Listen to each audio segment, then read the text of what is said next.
Ang hirap ng parking, guys. Saka kaikot-ikot namin, umabot na kami sa 4th floor. Tapos, ang ang liit pa ng ano. Okay naman pala eh.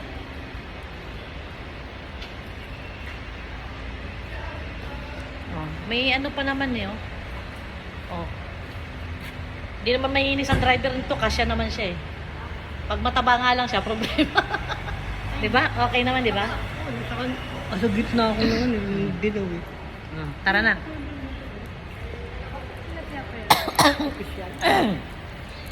Ang tawag ito?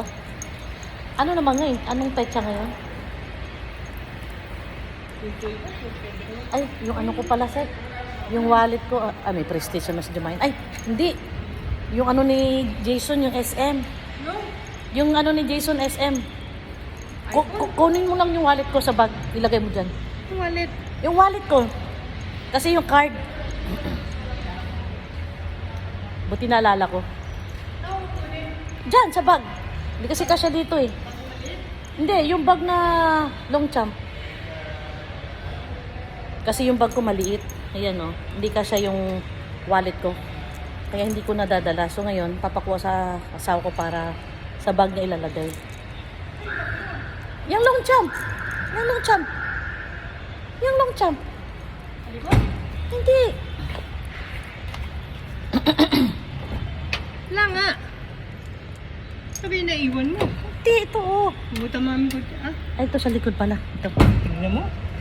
Yan, kunin mo yung wallet lang. Kaya pala yung pantalon ko yung ay, wallet mo lang. Oo, yung wallet lang kasi yung card nandyan. Yung wallet lang mismo. Yan. Yan. Di kasi kasya na sa bag ko eh.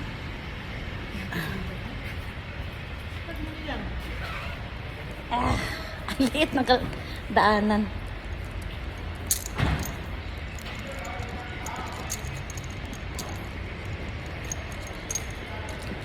Di na kasya.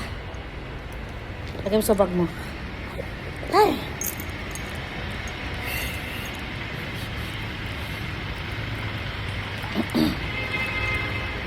Doon kami pinapapunta ni... Dito pala, pwede pala oh. Pinapapunta kami nung anak ko sa Gateway. Sabi ko ayoko, wala naman akong kailangan dyan.